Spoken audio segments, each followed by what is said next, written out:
ქრისტიანს გამარჯობა ძვირფას საზოგადოება.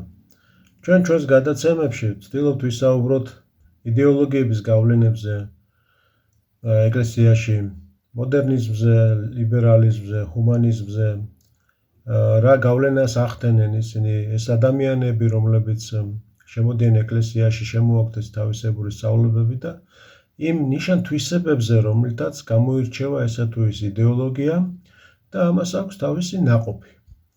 ის რაც დღეს ხდება, კონკრეტულად ვეხებით შეტევას ჩვენს პატრიარქზე შიო მესამეზე, ფაქტობრივად ამის გამოვლინება იმ საზოგადოებაში იმ სენის, რომელიც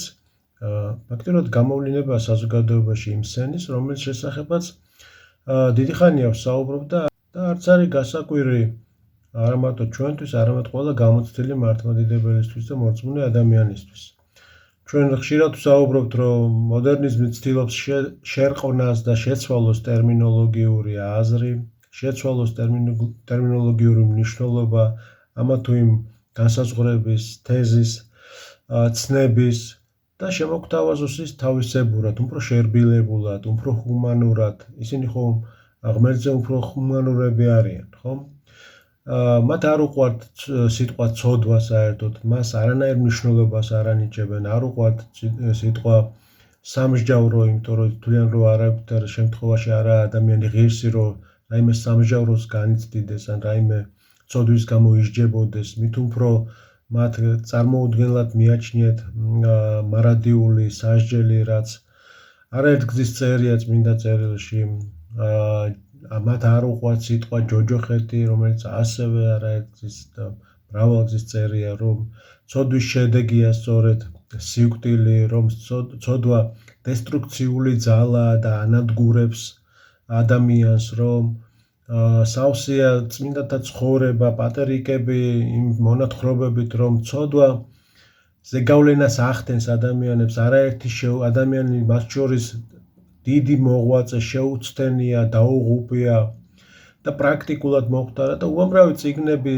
წმინდათა ცხოვრებები და მთელი ჩვენი ეკლესია და პირველ ყოვლისა სახარება, რომელიც გვასწავლის, რომ ეს ბოროტი, დესტრუქციული ძალა სულის ზიანის მომნიჭებელია, დამანგრეველია, ის დემონური სულისკვეთებისაა და მაცთურია. ამის მაგალითია ასევე სახარება, სადაც მაცხოვარი თავად გამოიცდებოდა 40 დღის განმავლობაში, ვიცით ჩვენ ეშმაკისგან და ერთი სიტყვით, ამას თითქოს და მტკიცებულება არ ჭირდებათ, მაგრამ ეს მტკიცებულება არ ჭირდება მართლმადიდებელ ქრისტიანებს.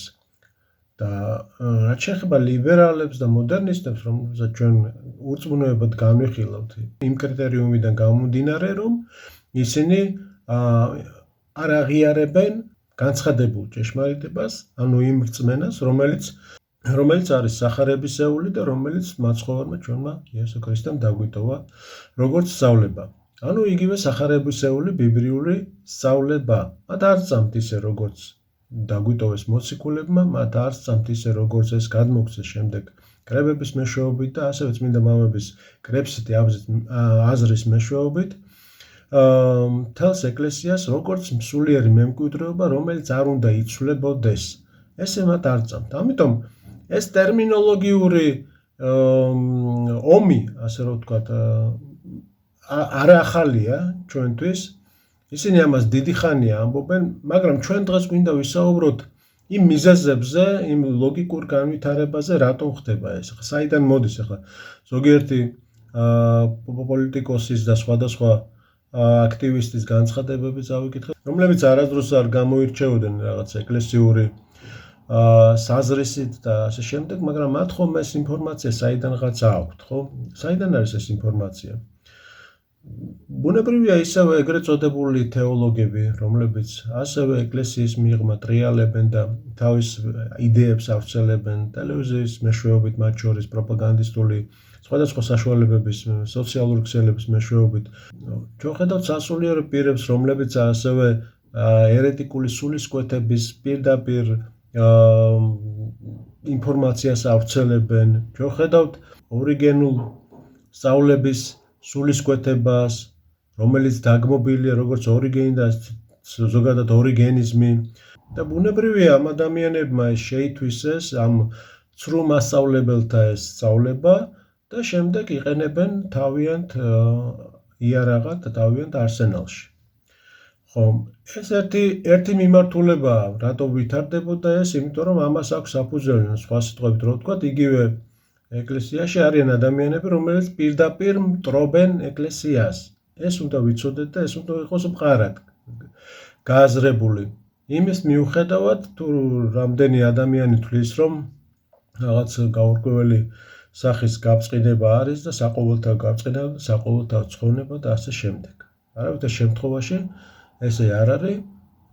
ის მართლმადიდებლური სწავლება, რომელიც ოდითგანვე იყო ეკლესიაში, ის ერთგულება და ის სწავლება, რომელიც არის დადასტურებული მთელი ეკლესიის სისავსის მიერ, ამ სწავლების მიხედვით ეს ლიბერალური, მოდერნისტული და ჰუმანისტური სწავლებები, რომელიც შემოსულია და ასევე სხვადასხვა ღვთისმეტყველური ცდომილებები, რომელიც შემოსულია, ეს არის დიდი შეცდომა, ეს არის ცოდვა და ამას აქვს თავისი შედეგი და ეს შედეგი იქნება აუცილებლად დესტრუქციული და დამანგრეველი.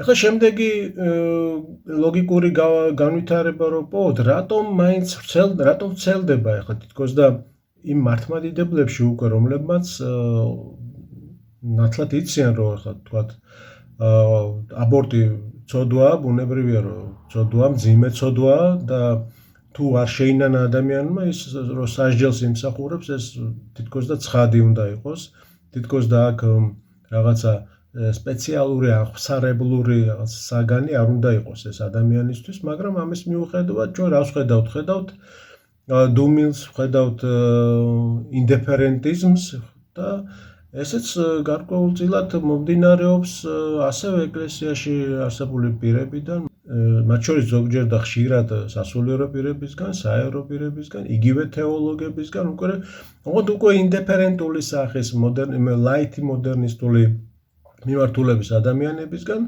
რომლებიც პირდაპირ ასწავლიან ინსტრუქციებს გასცემენ თავიანთ მრევლს და თავიანთ მეგობრებს და საზოგადოებას, რომ იცით რაიმე სახის რადიკალად რო არ შევგრაცხონ და მით უფრო რაღაც ფანატიკოსად, მოდით ახლა ჩვენ თავარია სულიერება განვითარდეს, სულიერებაზე ვიზრუნოთ, არ განვიკითხოთ და ამასობაში ეს ცრუ სწავლებები, ცრუ მიმართულებები შემოდის ეკლესიაში, ანგრევს ეკლესიას და როგორც ხედავთ, არავითარი მასიური, ასკეტიკური რაღაცა სულიერი ზრდა ამ მიმართულებით არ გვაქვს და პირიქით დესტრუქციული სულიერება, დეგრადირებული სულიერება, ინდიფერენტიზმი მაქსიმალურად შემოდის ეკლესიაში და ეს არის პრობლემა, რასაკვირველი, იმიტომ რომ მე ვიცნობ ადამიანებს, ზოგიერთებს პირდაპირ ეგზალებათ თავისი მოძღვრის მხრიდან რაღაც ლიტერატურის, აღსარებლური ლიტერატურის წაკითხვა, ზოგს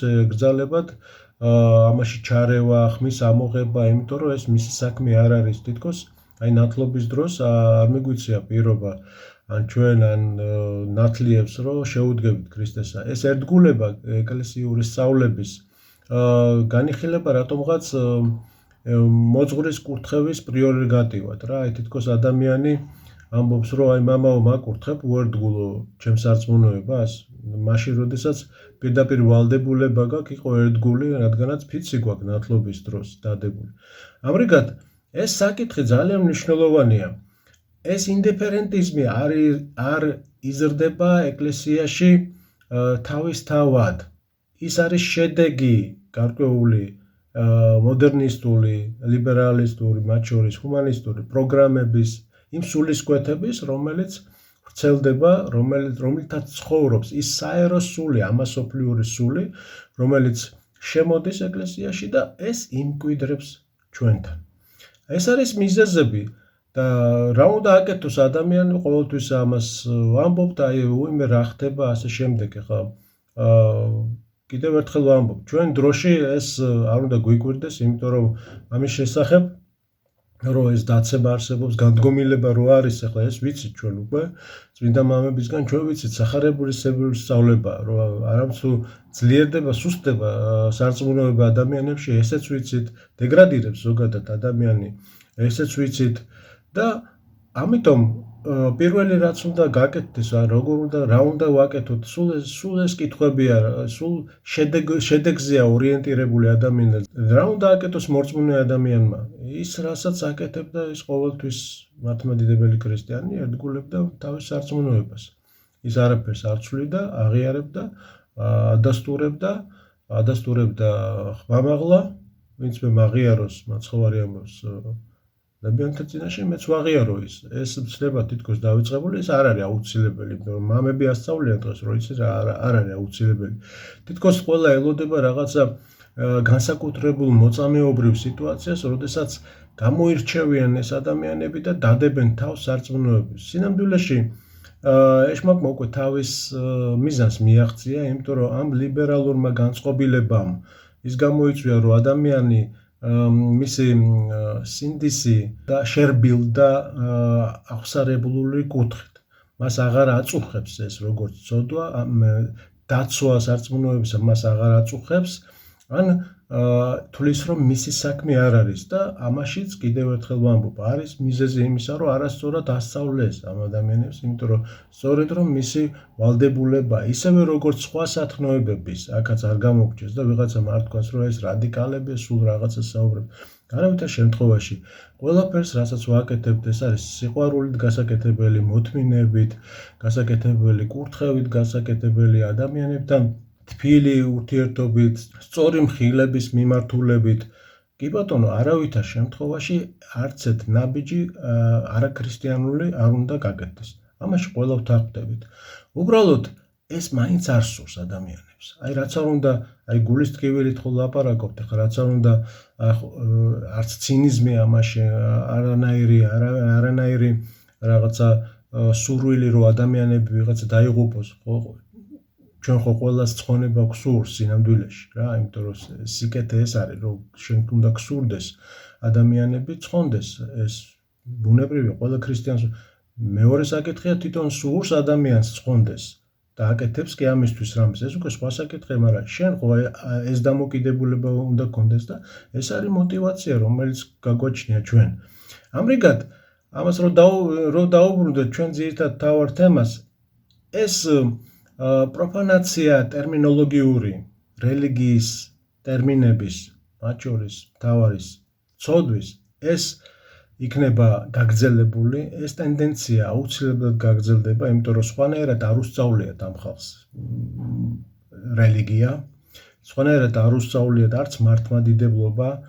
ამათმა ესეთი მართლმადიდებლობა, ესეთი სულისკვეთება ისწავლეს, ეს ისწავლებოდა 30 წლის განმავლობაში, ზოგ შემთხვევაში 20-ის, ან უფრო მეტი, ზოგჯერ უფრო ნაკლები, მაგრამ სწორედ ამას სწავლობდნენ ეს ადამიანები და როდესაც ამას სწავლობდა ეს ადამიანი არც უნდა გაგვიკვირდეს და როდესაც კიდე ამ დამოკიდებულებისადმი არ იყო შესაბამისი რეაგირება, ისაც კიდე არ უნდა გაგვიკვირდეს. ამრიგად, ჩვენ ვართ განდგომილების ეპოქაში, ჩვენ კიდევ ერთხელ დავინახეთ გამოვლინება ამ განდგომილების, მაგრამ კიდევ ერთხელ ვადასტურებთ ჩვენ სარწმუნოებას, ვადასტურებთ იმას, რომ სიყვარულით ვაგრძელებთ, ვაღიარებთ და ჩვენს მართალ სარწმუნოებას თავისი სწორი მართებული ტერმინოლოგიებით, თავისი სწორი ღვთისმეტყველებით, იმ სწავლებით, რომელიც ოდითგანვე იყო ეკლესიაში, არის და მარაჯამი იქნება, ვიდრე აღსასრულამდე სოფლისა. რამე თუ ბჭენი, ჯოჯოხეთისანი ვერ მოერევიან ეკლესიას. დიდი მადლობა ყურადღებისათვის და მომავალ შეხვედრამდე.